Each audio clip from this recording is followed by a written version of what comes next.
ఓం శ్రీ గురుభ్యో నమ. గం గణాధిపతయే నమ. శ్రీమాత్రే నమ. శ్రీ తులసి ఛానల్ నుండి ఈరోజు మనం 2026 ఫిబ్రవరి సెకండ్ పక్షం అంటే 16వ తేదీ నుండి 28వ తేదీ వరకు జరుగు యొక్క గోచారం తెలుసుకోబోతున్నాం. ప్రధానంగా తీసుకున్నట్లయితే శని భగవానుడు వచ్చి మీనరాశిలో ఉన్నారు, గురువు గారు వచ్చేసి మిథున రాశిలో ఉన్నారు, కేతు వచ్చేసి ఈ యొక్క సింహరాశిలో సంచరిస్తున్నారు, అలాగే రాహు వచ్చేసి కుంభరాశిలో సంచరిస్తున్నారు, కుజుడు వచ్చేసి మకర రాశి ఉచ్చలో ఉన్నాడు, అలాగే చంద్రుడు, రాహువు, బుధుడు, శుక్రుడు, రవి ఈ 5 ప్లానెట్స్ వచ్చేసి కుంభరాశిలో సంచరిస్తున్నాయి. ఈ విధంగా గోచారంలో గ్రహాలు ఈ విధంగా ఉన్నాయి. ఎస్పెషల్లీ మనకు దీని నెక్స్ట్ గ్రహణం ఒకటి ఉంది, అది కూడా చెప్పుకుందాము. ఇంకా విశేషించి చెప్పాలంటే మీ అందరికీ ముందుగా ఇంటిమేషన్ ఇవ్వటం, మన సంస్థలో ఈరోజు మొదలు అమావాస్య పౌర్ణాలకి హోమాలు జరపబడతాయి. ఈ హోమం ప్రైస్ కూడా మీరు బేర్ చేయగలిగినంత ఉంటుంది, 4,000 ఉంటుంది. ఇది ముందు రాహువుకు చేస్తాం అమావాస్య రోజు మానసాదేవి హోమం. మానసాదేవి అంటే ఎవరు? ఈశ్వరుని పుత్రిక, పార్వతీ ఈశ్వరుల యొక్క పుత్రిక. అన్నదమ్ములకి ఇద్దరికీ అధిష్టానం లభించింది, ఆడపిల్లకి అధిష్టానం అది రాలేదనేసి ఆమె బాధపడి తపస్సు చేసి పరమశివుని చేత ఆమెకంటే ఒక స్థానాన్ని నిలుపుకుంది మానసాదేవి. ఈ మానసాదేవి సర్పజాతులందరినీ కంట్రోల్ చేస్తూ ఉంటుంది. కాబట్టి విశేషించి ఇప్పుడు రాహుగ్రస్త సూర్యగ్రహణం వస్తుంది కాబట్టి ఆ గ్రహణం వెళ్ళిన తర్వాత మానసాదేవి యొక్క హోమం చేసుకున్నట్లయితే దాని ఫలితంగా వచ్చే దుష్ప్రభావం మీ మీద పడకుండా ఉంటుంది. లేదు చతుర్దశి రోజు చేయమని ఎవరైనా అందరూ అడిగితే చతుర్దశి రోజు చేస్తే రాబోయే కష్టాలు కొంచెం తగ్గుతాయి. అమావాస్య రోజు గ్రహణం ఉంటుంది, ఇంట్లో పట్టింపులు ధ్యానాలు ఇవన్నీ చేసుకోవాలి. ఇవన్నీ చేసుకున్న తర్వాత మనం అవి చేస్తామన్నమాట. ఇది పూజా విశేషం.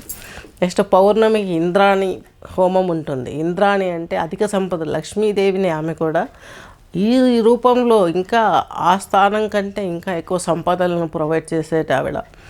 అలాగే శుక్రునికి సంబంధించిన దేవత కాబట్టి వివాహాది కార్యక్రమాలు, అలాగే డైమండ్స్, ఎడ్యుకేషను, స్కిన్, మనకి యొక్క స్పెసిఫిక్గా టెక్నాలజీ ఈ రంగాలలో ఉన్న వారికి మొత్తానికి కూడాను, భూములు, అలాగే రాజకీయ రంగాలు, వీటిల్లో ఉన్నటువంటి ప్రతిభలన్నీ వెల్లివిరవేయాలంటే ఈ ఇంద్రాణి యొక్క హోమం పౌర్ణమి రోజు చేసుకోవడం చాలా విశేషం. ఇవి రెండు ఇంట్రెస్ట్ ఉన్న వాళ్ళకి ఫోన్ చేస్తే మేము తక్షణమే వచ్చే పౌర్ణమికి అమావాస్యకి ఖచ్చితంగా స్టార్ట్ చేస్తాము. స్లాట్ బుక్ చేసుకోగలరు. నెక్స్ట్ మీనరాశి, మీన లగ్నం తీసుకుంటే మీకు వచ్చేసి పూర్వభాద్ర నక్షత్రం ఒక పాదం, పూర్వభాద్ర నక్షత్రం ఒక పాదం, అలాగే ఉత్తరాభాద్ర నక్షత్రం 4 పాదాలు, రేవతి నక్షత్రం 4 పాదాలు. మీ రాశాధిపతి దశమాధిపతి అయినటువంటి యొక్క బృహస్పతి వచ్చేసి మీకు చతుర్థంలో ఉన్నాడు. అక్కడి నుంచి మీ యొక్క దశమ క్షేత్రాన్ని చూస్తున్నాడు.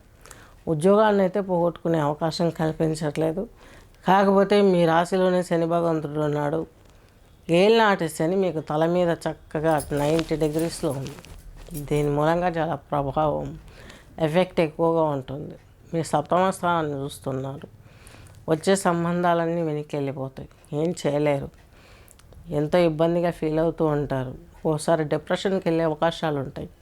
దీంతో కొంచెం దైవార్చన చేసుకుంటే మీకు చక్కని దారి ఏర్పడుతుంది. కరెక్ట్ డాక్టర్ దొరుకుతారు. తర్వాత ట్రీట్మెంట్ చేసుకొని మిమ్మల్ని మీరు బయటపడే అవకాశం స్పష్టంగా గోచరిస్తుంది.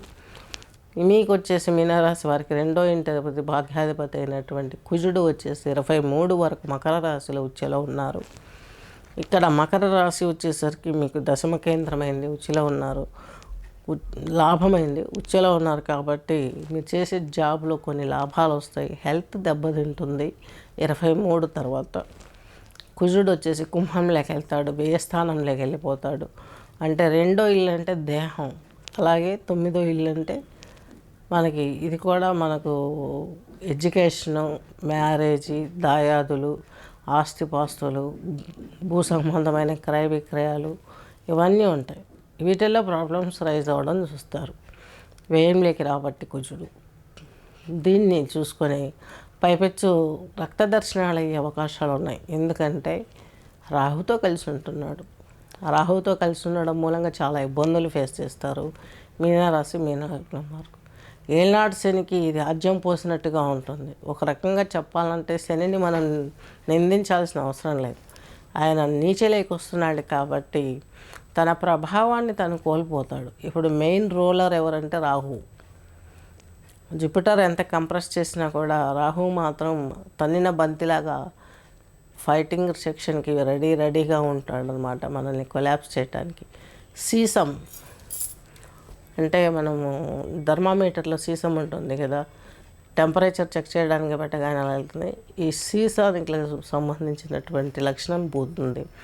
అంత షార్ప్గా డిప్రెషన్ ఇస్తాడు, అంతే షార్ప్గా లేవగొడతాడు ప్లానెట్. మనకు అది మంచి ప్లానెట్ అయితే, మంచి స్థానంలో ఉంటే రాహు. ఏ ప్లానెట్ చెడ్డదని లేదు, అన్ని ప్లానెట్లు మంచివే. కాకపోతే అవి ఉన్న స్థానాన్ని బట్టి, అవి ఇచ్చే రిజల్ట్ని బట్టి మనకు జరిగే పరిస్థితులు తారుమారవుతూ ఉంటాయి. అంత గొప్ప నాలెడ్జ్ తీసుకెళ్ళగలిగితే రాహుతో ఎవరు పడలేరు. అంత కాంపిటీషన్ లెవెల్లో కూడా విన్ చేయిస్తాడు. అంత గొప్ప క్యారెక్టర్ ఉంటుంది రాహు. ఈయన ప్రభావం నుంచి బయటపడాలంటే దేవి ఖడ్గమాల స్తోత్రాన్ని పారాయణ చేయండి. ఒకసారి దుర్గా హోమం చేస్తే ఇంకా మంచిది.